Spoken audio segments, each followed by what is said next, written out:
Hello and welcome my dear students.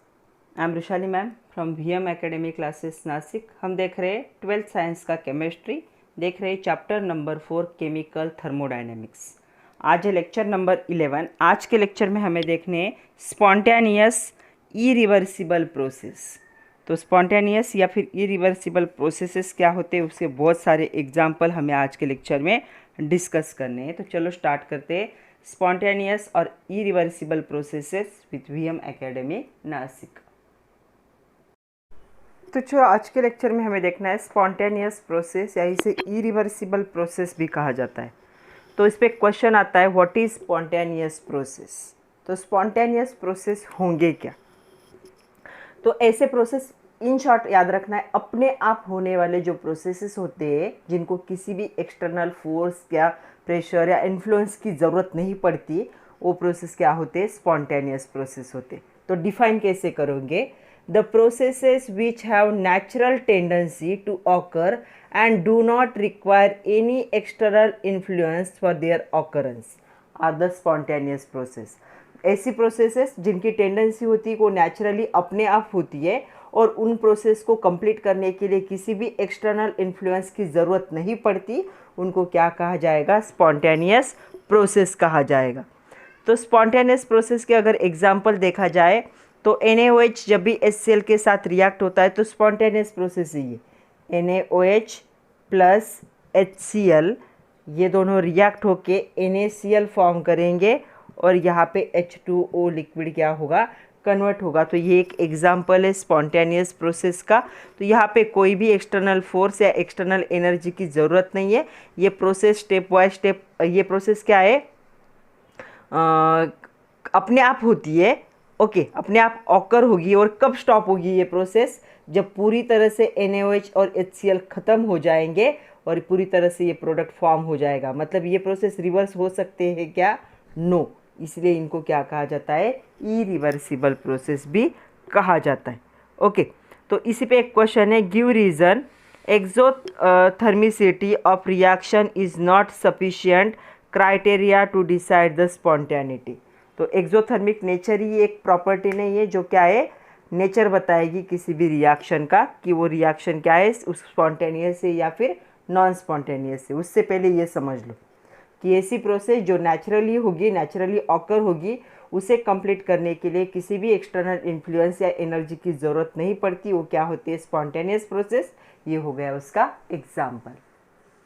तो ये spontaneous process होते हैं, ये स्पॉन्टेनियस प्रोसेस कौन से डायरेक्शन में होंगे, तो इनका डायरेक्शन जो होता है, ये डायरेक्शन होता है जब एनर्जी ऑफ सिस्टम क्या हो जाएगी, लोअर होगी.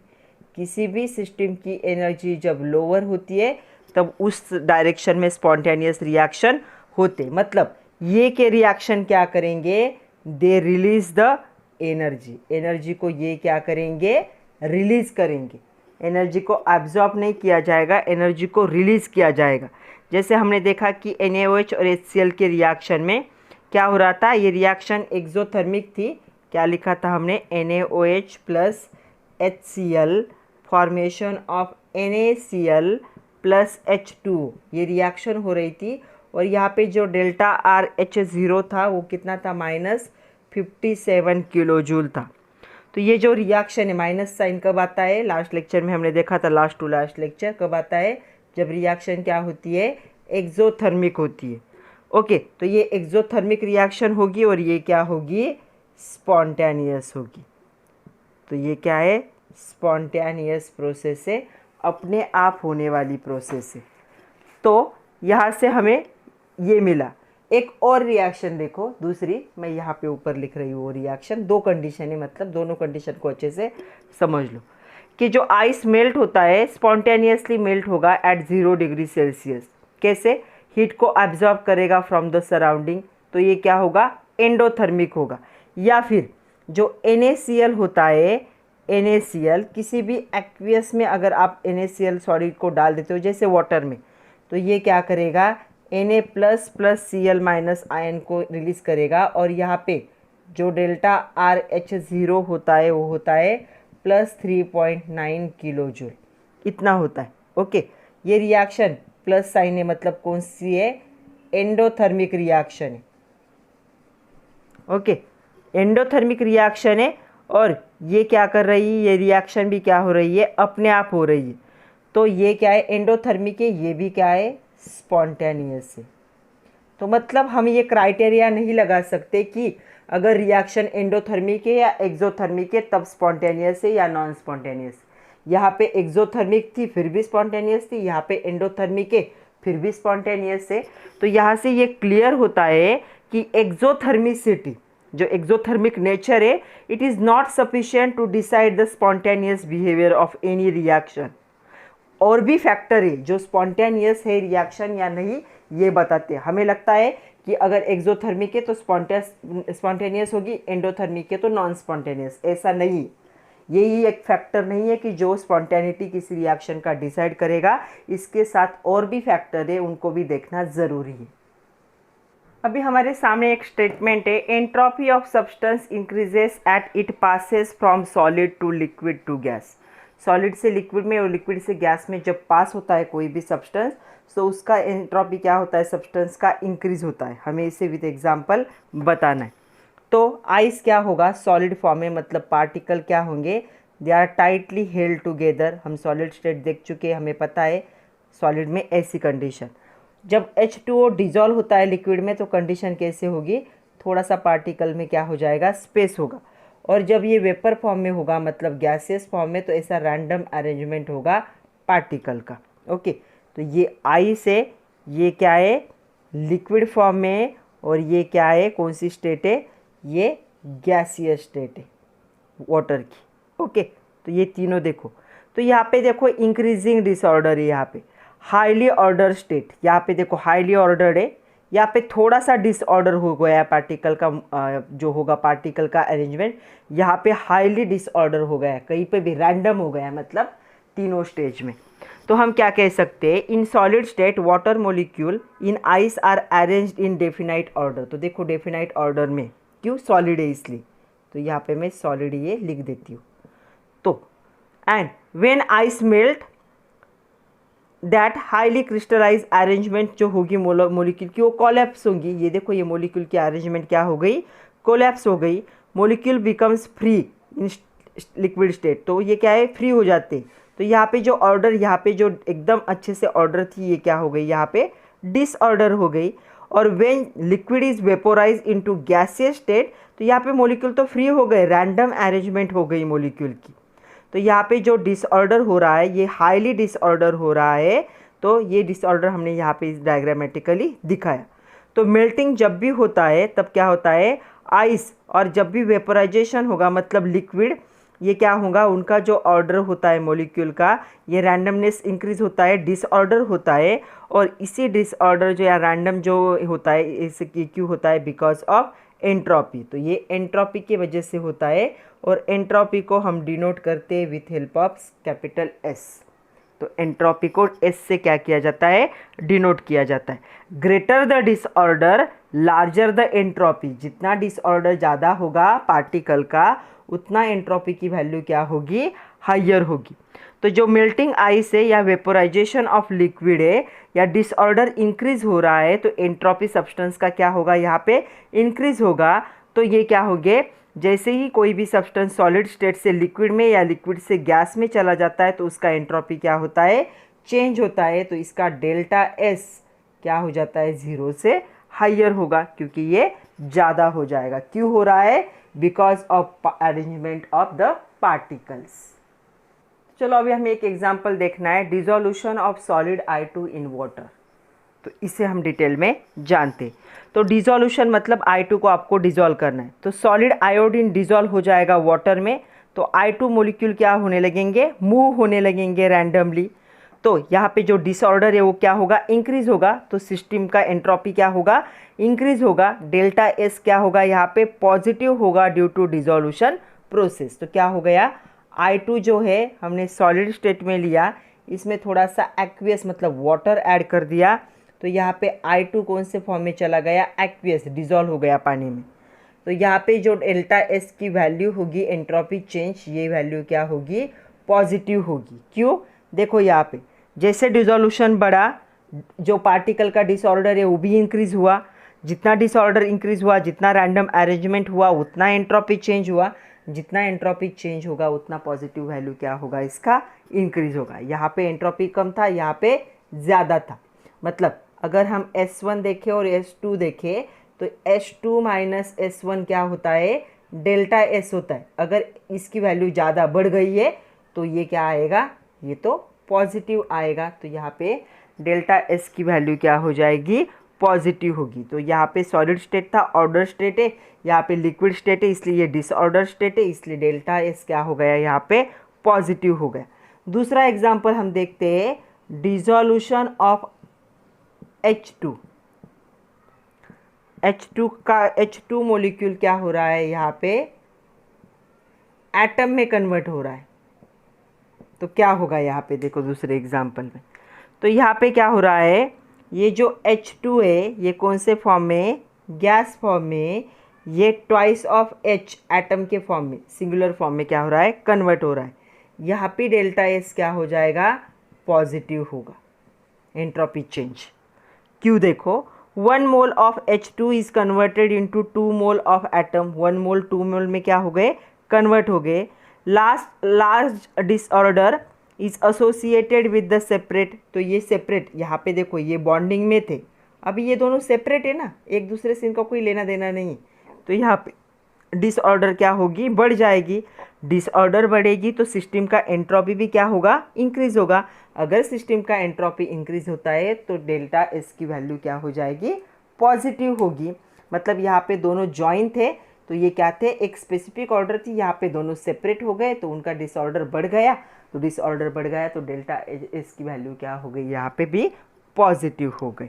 तो इसी पे एक क्वेश्चन आता है, क्वेश्चन क्या है सुनो, state whether delta S is positive और निगेटिव और ज़ीरो फॉर दिस रिएक्शन। इस रिएक्शन के लिए पूछा है। ओके, ये एक्सरसाइज का क्वेश्चन है। एक्सरसाइज में ऐसा क्वेश्चन दिया है, ये कुछ भी नहीं है, ये ऐसा दिखाया गया है, इतना ही। और क्वेश्चन पूछा है कि for the following reaction state whether delta S value is positive और निगेटिव और ज़ीरो, हमें ये बताना है। तो इसके लिए क्या होगी, ये जो वैल्यू होगी ये क्या होगी, पॉजिटिव होगी, निगेटिव भी नहीं हो सकती और ज़ीरो भी नहीं हो सकती। हम क्या लिखेंगे, डेल्टा S इज, नहीं उल्टा पूछा है, एक मिनट, यहाँ पे पूछा है twice of H gas is converted into H2 gas. अभी ये रिवर्स है। तो देखो ये क्या है, एटम के फॉर्म में, मतलब हाइड्रोजन हाइड्रोजन सेपरेट है, यहाँ पे दोनों बॉन्डिंग में। तो यहाँ पे क्या था, उनका क्या था, डिसऑर्डर ज़्यादा था, यहाँ पे डिसऑर्डर कम है, यहाँ पे एंथैल्पी ज़्यादा था, यहाँ पे एंथैल्पी कम है। तो डेल्टा S की वैल्यू ऑब्वियस क्या होगी, निगेटिव होगी। उल्टा रिएक्शन, मुझे लगा कि वही रिएक्शन दिया है, नहीं वो नहीं। तो हम क्या लिखेंगे, डेल्टा S इज निगेटिव। यहाँ पे देखो 2 mole of H2 in gaseous state is converted into 1 mole of H2 in the, ये भी गैस फेज में है। यहाँ पे डिसऑर्डर ज़्यादा था, यहाँ पे डिसऑर्डर कम है, यहाँ पे एंट्रोपी ज़्यादा था, यहाँ पे एंट्रोपी कम है। तो यहाँ पे क्या है, ये जो वैल्यू है निगेटिव आएगी। नेक्स्ट क्वेश्चन देखो, ट्राई दिस करके आपके टेक्स्ट बुक में से ही दिया है, पेज नंबर 82 पे। State whether delta S is positive, negative और ज़ीरो। हमें बताना है डेल्टा S की वैल्यू पॉजिटिव है, निगेटिव है या फिर ज़ीरो है। दो रिएक्शन दिए, see the first reaction, twice of H2 gas plus O2 gas is converted into twice of H2O liquid। और दूसरे में देखो क्या है, यहाँ पे दूसरा रिएक्शन है CaCO3 सॉलिड, हीट करेंगे हम तो CaO सॉलिड में कन्वर्ट होगा प्लस CO2 गैस। तो इन दोनों रिएक्शन के लिए हमें ये दोनों वैल्यू बताने, ये वैल्यू बताना है। यहाँ पे भी हमें बताना है कि डेल्टा S क्या होगा और यहाँ पे भी बताना है डेल्टा S क्या होगा। तो चलो देखते हैं क्या होगा। तो पहले में देखो, रिएक्टेंट में देखो कितने मोल है, 3 मोल है, 2 + 1। प्रोडक्ट में कितने मोल फॉर्म हो रहे हैं, 2 ही मोल फॉर्म हो रहे हैं। तो यहाँ पे 3 मोल ऑफ गैसियस है सारे, 3 mole of gaseous react together to form 2 mole of liquid.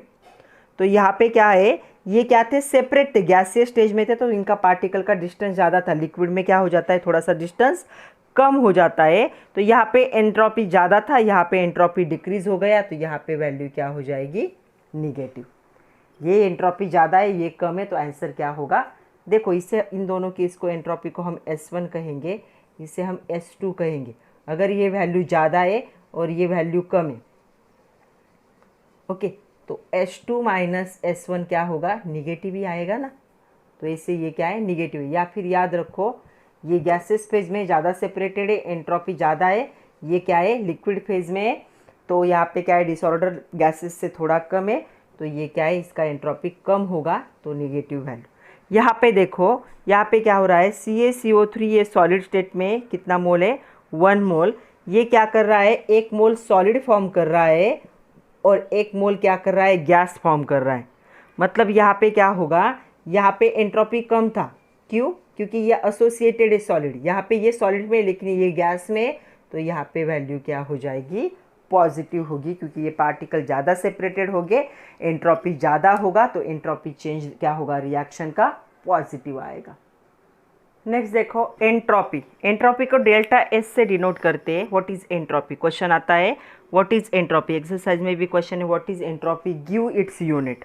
तो एंट्रोपी क्या है, it is the measure of molecular disorder और रैंडमनेस। मोलिक्यूल के बीच में कितना डिस्टेंस है, कितना वो क्या है, डिसऑर्डर या कितने रैंडमली प्रेजेंट है एक दूसरे से डिस्टेंस में, ये जो होता है इसे क्या कहा जाता है, एंट्रोपी। जितना ज़्यादा क्या होगा, उनके बीच में डिस्टेंस होगा, उतना एंट्रोपी क्या होगा, इंक्रीज होगा। तो यहाँ पे ये जो है, अगर हम कहें कि किसी भी एंट्रोपी चेंज हो रहा है सिस्टम में, अगर amount of heat transfer Q reverse है एंड रिवर्सिबल मैनर में हो रहा है ये, और इस अगर T टेम्परेचर है केल्विन में, तो डेल्टा एस को कैसे लिखा जाएगा, यहाँ पे Q means heat reversible upon T, और इसका यूनिट क्या होगा, जूल पर केल्विन। तो एंट्रोपी का यूनिट याद रखो, जूल पर केल्विन। तो एंट्रोपी एक स्टेट फंक्शन है।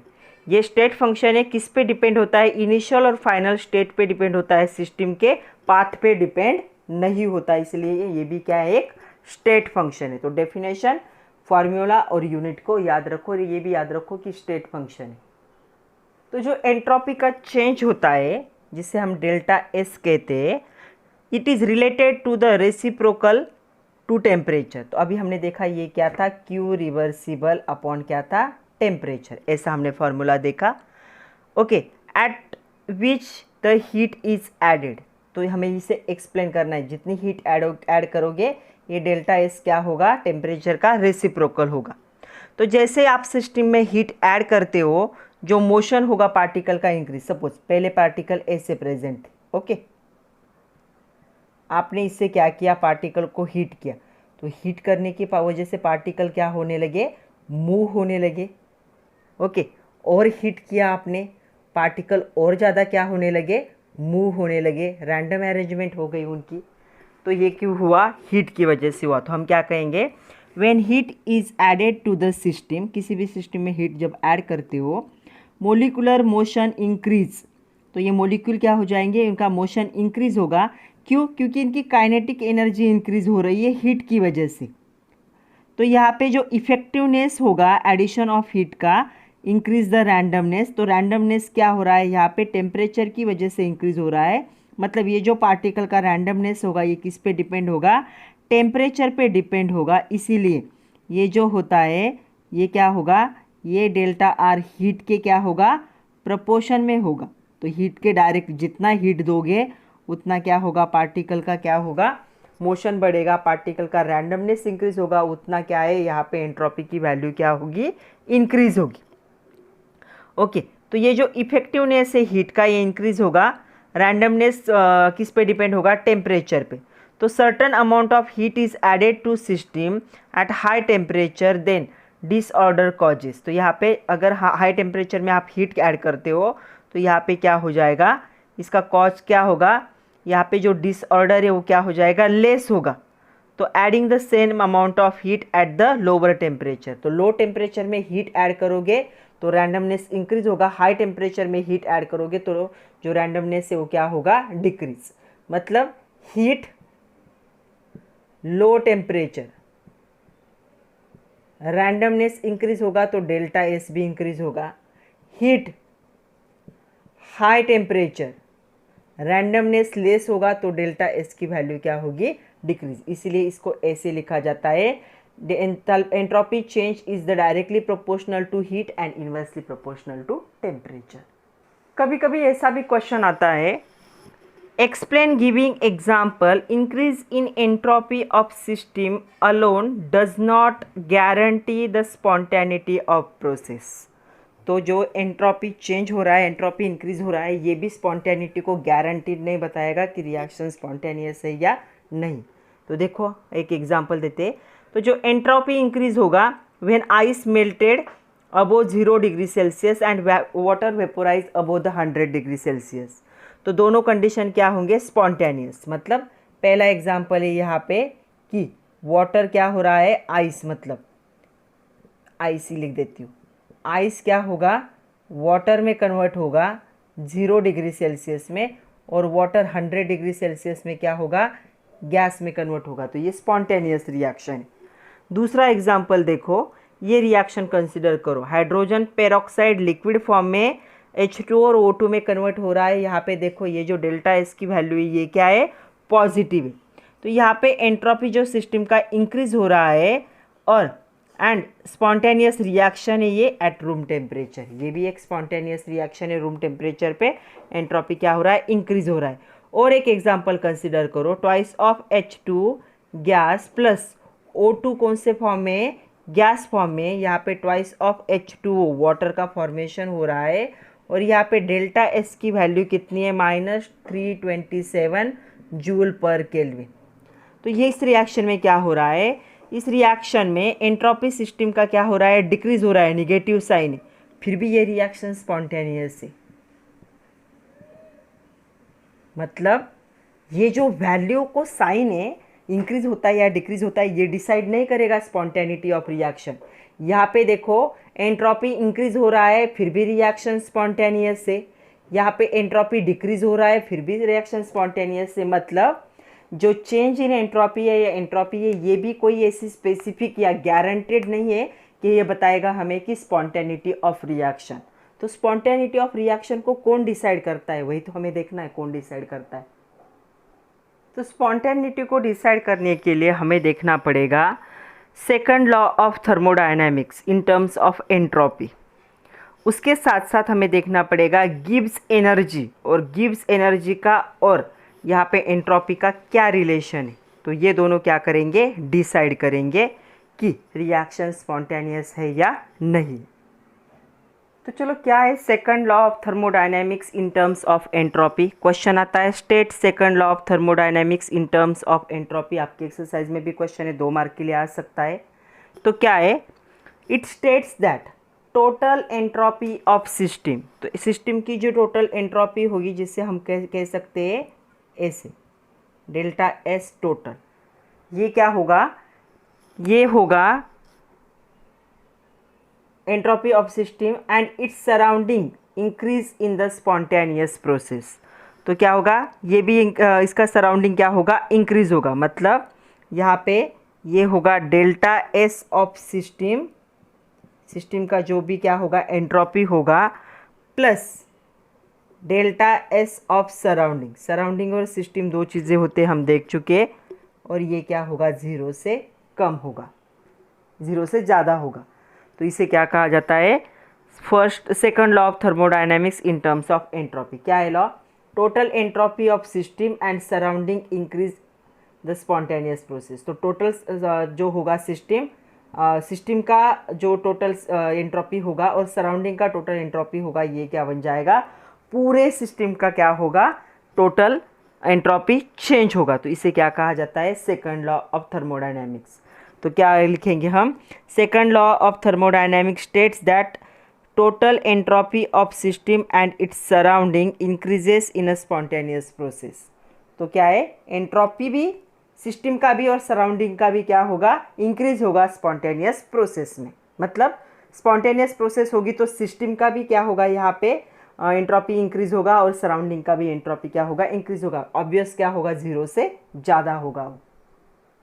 एक क्वेश्चन है आपके एक्सरसाइज पे, इस पे क्वेश्चन क्या है सुनो। Although delta S for the formation of 2 mole of water from H2O and O2 is -327 joule per kelvin, it is spontaneous, explain, given delta H for the reaction is given. तो क्या process दिए देखो, उन्होंने हमें एक reaction दी है, reaction सिर्फ बोली है, हम लिख रहे हैं अभी। ट्वाइस ऑफ H2 गैस, जब O2 गैस के साथ क्या होता है, रिएक्ट होता है, तो यहाँ पे ट्वाइस ऑफ H2O क्या होंगे, लिक्विड फॉर्म होंगे।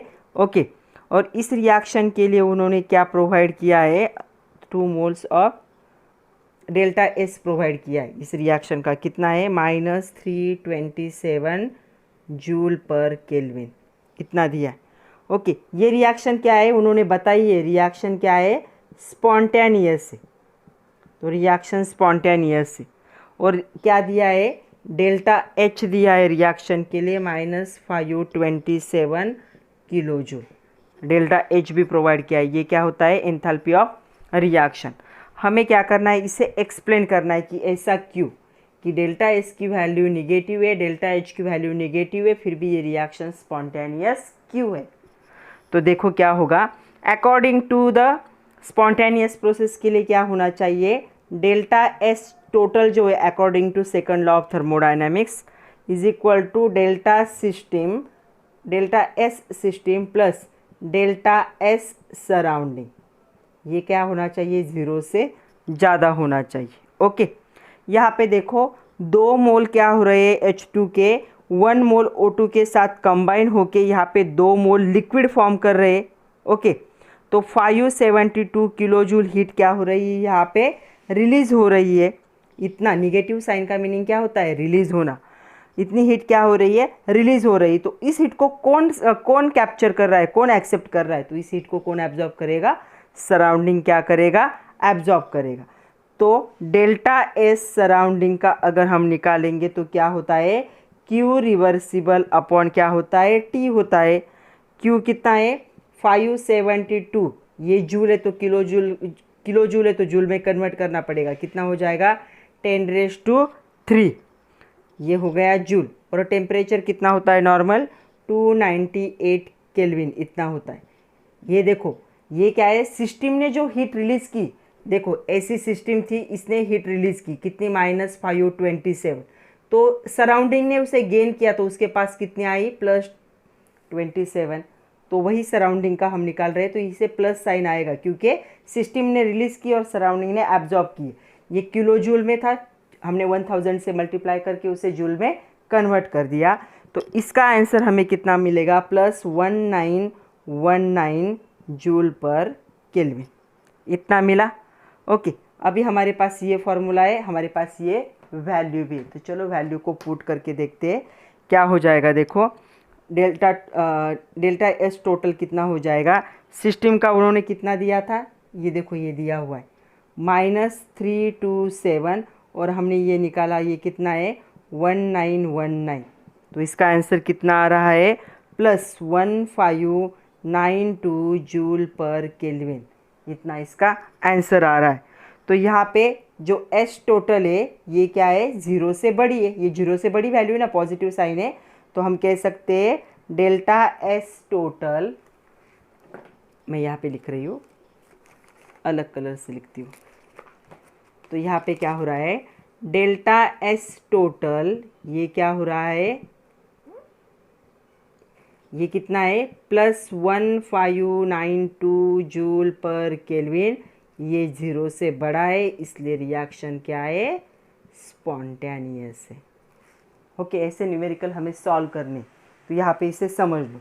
हीट कितनी थी, दिस वन, ये हीट है, H हीट का सिंबल है, S एंट्रोपी का सिंबल है। तो हीट इतनी थी, किलो जूल को जूल में कन्वर्ट किया, टेम्परेचर से डिवाइड किया, तो हमें कितना मिला, यहाँ पे एंट्रोपी कितना मिला सराउंडिंग के लिए, इतना। तो हमें क्या है, यहाँ पे सिस्टम का एंट्रोपी पता था, सराउंडिंग का हमने कैलकुलेट किया, तो टोटल कितना आया, +1592 किलो जूल पर केल्विन। ये 0 से क्या है, जूल पर केल्विन, ये क्या है 0 से बड़ा है, इसीलिए रिएक्शन क्या होगी, स्पॉन्टेनियस होगी। चलो नेक्स्ट हमें गिव्स एनर्जी देखना है। गिव्स एनर्जी मतलब क्या होता है, जी से इसे डिनोट करते। तो अभी हमने देखा कि अगर हमें किसी रिएक्शन की स्पॉन्टेनिटी को क्या करना है, प्रेडिक्ट करना है, तो हमें कौन से वैल्यू पता होना चाहिए, डेल्टा एस सिस्टम पता होना चाहिए, डेल्टा एस सराउंडिंग पता होना चाहिए। इन दोनों के एडिशन से हमें क्या पता चलता है, हमें पता चलता है डेल्टा एस टोटल पता चलता है। फिर अगर ये 0 से बड़ा हुआ तो स्पॉन्टेनियस, 0 से छोटा हुआ तो नॉन स्पॉन्टेनियस। ये अभी हमने देखा, ये कंडीशन थी। ओके, तो ये मोर कन्वीनियंट कंडीशन है, क्राइटेरिया है स्पॉन्टेनिटी टर्म थर्मोडायनेमिक्स में एक्सप्लेन करने का रिएक्शन मिक्सचर के लिए। But to solve the problem, अगर हम न्यूमेरिकल सॉल्व करते हैं तो जो एक अमेरिकन साइंटिस्ट थे जिनका नाम था J.W. गिब्स, इन्होंने क्या कर दिया, इन्होंने थर्मोडायनेमिक्स में थोड़ा सा इंट्रोडक्शन कर दिया एनर्जी का, जिसे जी से डिनोट किया जाता है, जिसे कहा जाता है गिब्स एनर्जी। उन्होंने खुद का ही नाम दे दिया। तो गिब्स एनर्जी को मैथमेटिकली कैसे डिफाइन किया जाता है, Gibbs energy is equal to H plus T S minus T S. यहाँ पे H क्या है, H है हीट, या अभी हम हीट नहीं कहते, हम इसे क्या कहते हैं, एंथैल्पी कहते। S क्या है, एंट्रोपी है, और T क्या है, टेम्परेचर, और ये क्या है, गिब्स एनर्जी। तो ये पता हो, फिर ये पता हो, फिर हम क्या करेंगे, डेल्टा एस टोटल निकालेंगे, फिर स्पॉन्टेनियस नेचर क्या करेंगे, एक्सप्लेन करेंगे। इतना करने की जगह पे ये जो अमेरिकन साइंटिस्ट थे उन्होंने एक इक्वेशन दे दिया जिसे क्या कहा जाता है, गिब्स एनर्जी। इसे मैथमेटिकली ऐसे रिप्रेजेंट किया जाता है, G is equal to H minus T S. G is Gibbs energy, H is entropy of system, T is the temperature in kelvin, and S is the, sorry ये enthalpy होगा, ये क्या होगा, entropy होगा। तो ये इन चीज़ों से, अगर ये चीज़ें हमें पता है, ये सारे स्टेट फंक्शन है। ओके, तो ये अगर हमें पता है तो हम क्या कर सकते हैं, किसी भी रिएक्शन का स्पॉन्टेनिटी निकाल सकते। अगर इसे रिएक्शन में देखा जाए तो कैसे यूज़ करेंगे हम, delta G is equal to delta H, temperature तो चेंज नहीं होता, डेल्टा एस।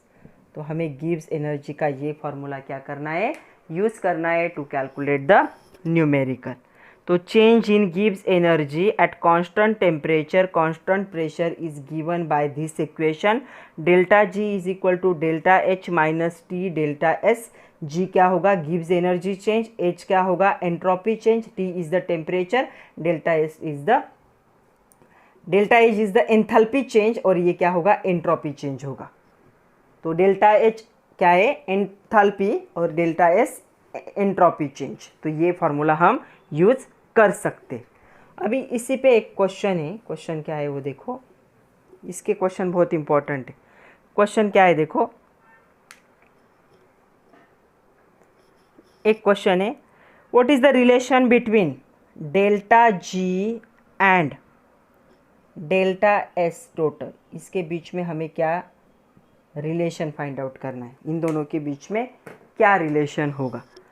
तो सबसे पहले हमें पता है डेल्टा एस टोटल क्या होता है, ये होता है delta S system plus delta S surrounding, दोनों का एंट्रोपी चेंज। ओके, तो इस सिस्टम को हम क्या करेंगे, सिर्फ डेल्टा एस कंसिडर करेंगे। So delta S total is equal to delta S plus delta S surrounding. Okay, ऐसा भी हम बोल सकते हैं। सिस्टम का मतलब जो रिएक्शन हम क्या इन्वेस्टिगेट कर रहे हैं उसके लिए ही होता है ना।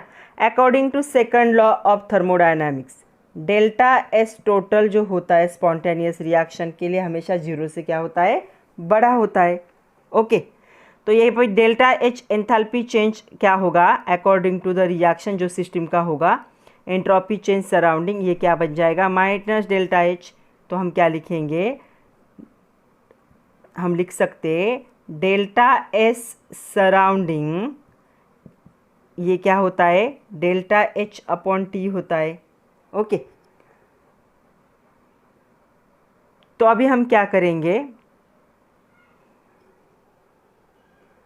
इस रिएक्शन में हम डेल्टा एस की ये वैल्यू पुट करेंगे, तो देखो क्या आएगा, delta S total is equal to delta S plus delta H upon T.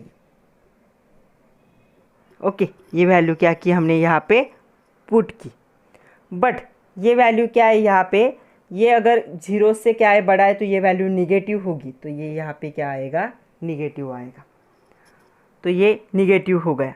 हम क्या करेंगे, अभी रिएक्शन को इसको थोड़ा सा रीअरेंज करते, तो रीअरेंज कैसे करेंगे, तो पूरे रिएक्शन को, पूरे इस इक्वेशन को हम टी से मल्टीप्लाई करते, तो टी डेल्टा एस टोटल होगा is equal to T delta S होगा माइनस डेल्टा वी होगा, डेल्टा एच होगा, वी नहीं, ये टी कट जाएगा, पूरे इसको हमने टी से क्या कर दिया, मल्टीप्लाई कर दिया। ओके, अभी वापस थोड़ा सा हम क्या करेंगे, इसे थोड़ा सा और रीअरेंज करेंगे, minus T delta S total, minus sign से मल्टीप्लाई करते हैं पूरे को, तो ये प्लस हो जाएगा, तो इसे पहले लिख रही हूँ मैं, delta T delta S. Okay, negative sign से पूरे इसको मल्टीप्लाई कर दिया। अभी हमारे पास डेल्टा जी का क्या फॉर्मूला था, हमारे पास फॉर्मूला था delta G is equal to delta H plus नहीं था, माइनस टी डेल्टा एस।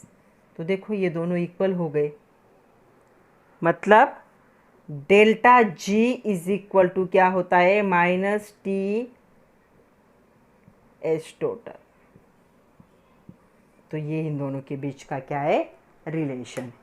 तो क्या रिलेशन आएगा, for spontaneous reaction when the enthalpy total when more than 0 then delta G is the less, ये भी क्या होगा, 0 से क्या होगा, लेस देन 0 होगा, क्योंकि ये अपोजिट साइन वाले, अगर ये बढ़ता है ये ज़्यादा होगा तो ये क्या हो जाएगा, कम होगा। तो आप क्या करो, सिर्फ यहाँ पे इस रिलेशन को याद रखो।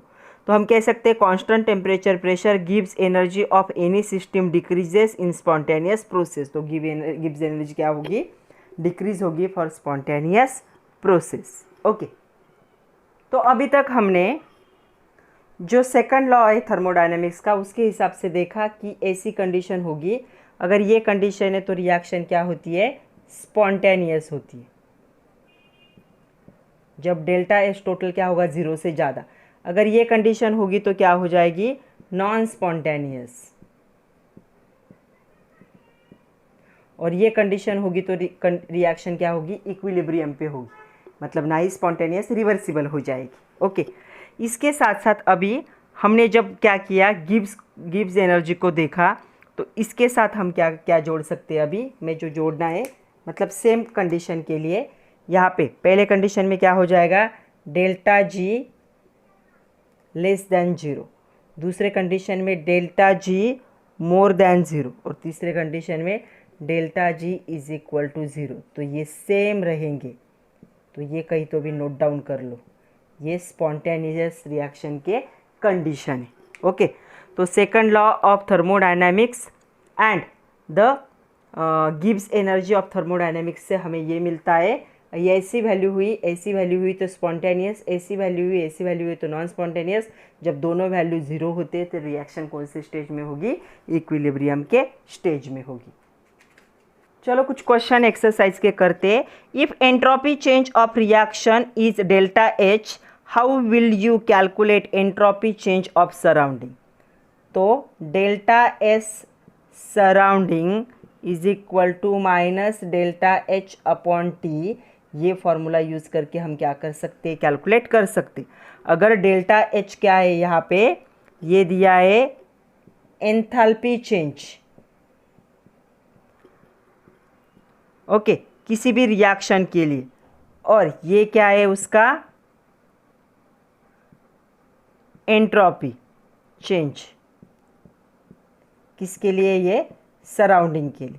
अगर ये दोनों चीज़ें आपको पता है तो कैसे कैलकुलेट करोगे, ये फॉर्मूला, ये क्या होता है, टेम्परेचर होता है। तो अब हम लिख सकते हैं if delta H is the enthalpy change of reaction और system, enthalpy change of the surrounding is minus delta H, surrounding का उसके उल्टा हो जाएगा।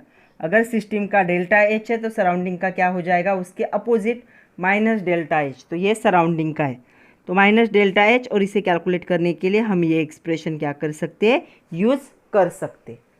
नेक्स्ट क्वेश्चन देखो क्या है question, what can be said about spontaneity of the reaction when, हमें स्पॉन्टेनिटी बतानी है रिएक्शन की, जब delta H and delta S R negative, जब दोनों भी क्या होंगे, निगेटिव होंगे, तो क्या होगा ये बताना है।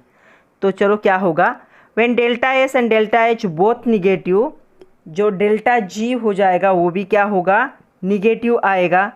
ओके, यहाँ पे डेल्टा एच ये क्या होगा, मोर निगेटिव होगा than the T delta S. तो यहाँ पे क्या है, पॉसिबिलिटी क्या है, लो टेम्परेचर की। तो मतलब क्या है, यहाँ पे देखो ये भी निगेटिव हो जाएगा। फॉर्मूला क्या है हमारा, delta G is equal to, क्या फॉर्मूला लिखा था हमने, डेल्टा जी इज इक्वल, तो देखो ये फॉर्मूला था हमारा। उनका कहना है ये भी निगेटिव है और ये भी निगेटिव है, तो ये निगेटिव कब आएगा, जब आपका टेम्परेचर क्या होगा, आपका टेम्परेचर लो होगा, बहुत ही ज़्यादा कम होगा टेम्परेचर, तो ये वैल्यू छोटी होगी। ये निगेटिव वैल्यू, ये निगेटिव वैल्यू, दोनों निगेटिव वैल्यू को हम मिला देंगे, तो यहाँ पे ये भी क्या आएगा, निगेटिव। तो हम लिख सकते हैं ऐसे कंडीशन में डेल्टा जी क्या होगा, निगेटिव होगा। ओके, दूसरी कंडीशन क्या दी, देखो दूसरे कंडीशन में उन्होंने कहा है delta H and delta S दोनों भी पॉजिटिव है। तो ऐसे कंडीशन में क्या हो जाएगा, ऐसे कंडीशन में आपका डेल्टा जी क्या हो जाएगा, ये भी क्या होगा, पॉजिटिव होगा, या फिर ये निगेटिव भी हो सकता है। ये निगेटिव कब होगा, जब टी डेल्टा एस क्या हो जाएगा, डेल्टा एच से बड़ा होगा, तो ये निगेटिव होगा। क्यों, क्या फॉर्मूला है, delta G is equal to delta T minus T delta S. तो ये वैल्यू अगर बड़ी होगी और ये वैल्यू अगर छोटी होगी तो इसका साइन क्या आएगा, निगेटिव। सपोज ये 4 थी और ये -6, तो आंसर क्या आया, -2 तो डेल्टा जी -2 हो गया ना, तो ये क्या है, निगेटिव होगा। कौन से कंडीशन में, ऐसे कंडीशन में। ओके, तीसरी कंडीशन क्या दी, देखो हाई टेम्परेचर होना चाहिए तब ऐसा होगा। When delta H negative delta V positive, तो मतलब डेल्टा एच क्या है, निगेटिव है, और डेल्टा एस क्या है, पॉजिटिव है। ऐसे कंडीशन में क्या होगा, when delta H negative and delta S is positive then delta G is negative, तब भी डेल्टा जी क्या हो जाएगा, निगेटिव हो जाएगा, जब टेम्परेचर कांस्टेंट होगा। तो ऐसे कुछ कंडीशन दिए और उसके लिए पूछा है। Next, comment on spontaneity of reaction of which delta H is positive and delta H is negative. तो डेल्टा एच क्या है, पॉजिटिव है, और डेल्टा एस क्या है, निगेटिव है। हमें स्पॉन्टेनिटी बतानी है रिएक्शन की। When delta H is positive and delta S is negative, delta G क्या हो जाता है, पॉजिटिव होता है एट द कांस्टेंट टेम्परेचर, तब आपकी रिएक्शन क्या होती है, नॉन स्पॉन्टेनियस होती है, नॉन स्पॉन्टेनियस। नेक्स्ट क्वेश्चन क्या है, देखो नेक्स्ट क्वेश्चन, ये एक्सरसाइज का क्वेश्चन था, नेक्स्ट भी एक्सरसाइज का है। For a certain reaction delta H zero is equal to 219 kilo joule and delta S zero is equal to -21 joule per kelvin, ऐसे दिया है। और हमें बताना है द रिएक्शन इज स्पॉन्टेनियस और नॉट। तो यहाँ पे देखो डेल्टा एच ये जो है ये पॉजिटिव वैल्यू दी है, ये क्या है, निगेटिव वैल्यू है। ऐसे कंडीशन में क्या होता है, आपका जो डेल्टा जी होता है वो क्या होता है, निगेटिव होता है, और रिएक्शन क्या होगी, नॉन स्पॉन्टेनियस। तो रिएक्शन क्या होगी, नॉन स्पॉन्टेनियस होगी। नेक्स्ट क्वेश्चन देखो क्या क्वेश्चन दिया है, क्वेश्चन एक्सरसाइज में दिए, क्वेश्चन भी मैं साथ में पढ़ रही हूँ। Determine whether the following reaction is spontaneous under standard state of condition.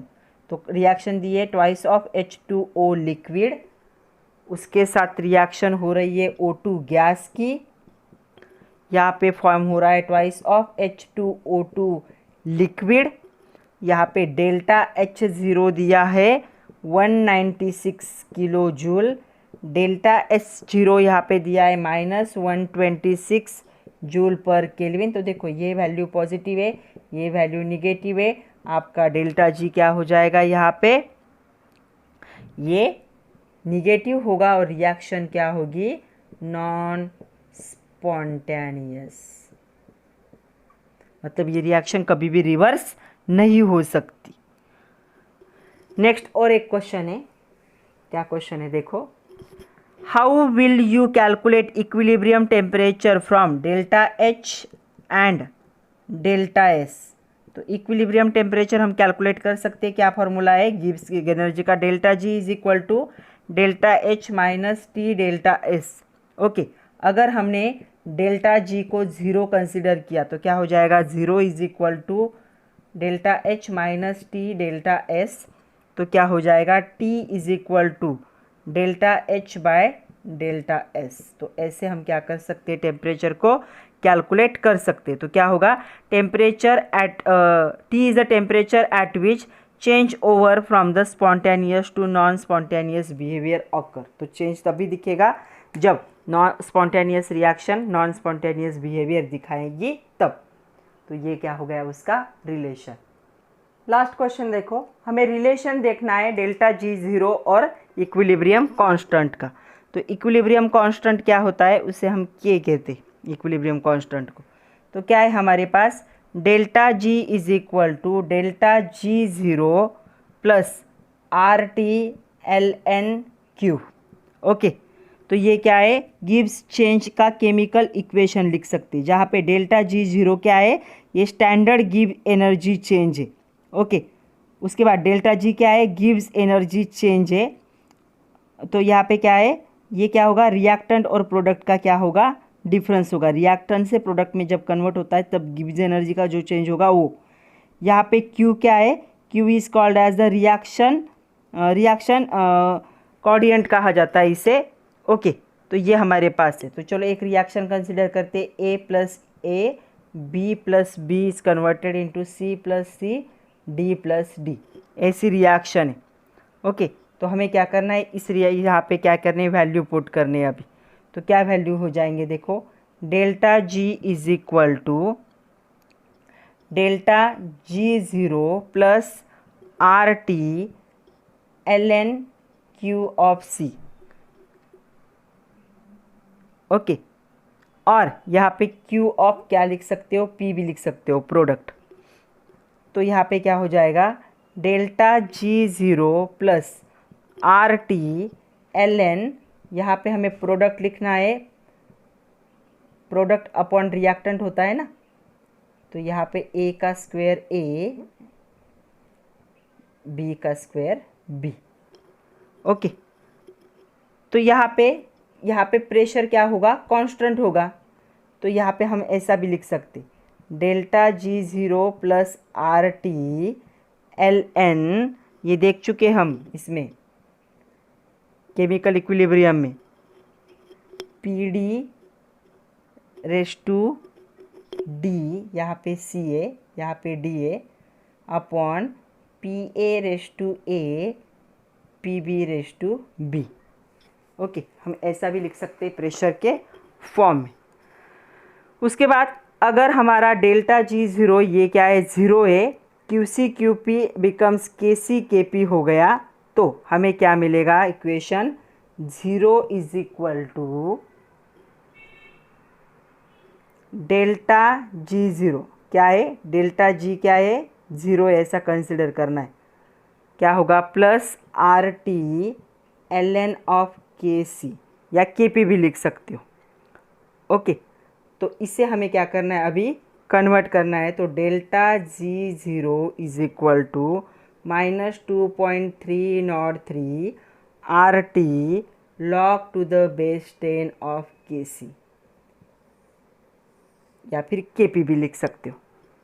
तो हमने लॉग को क्या कर दिया, 2.303 में कन्वर्ट कर दिया, तो हमें ये मिला।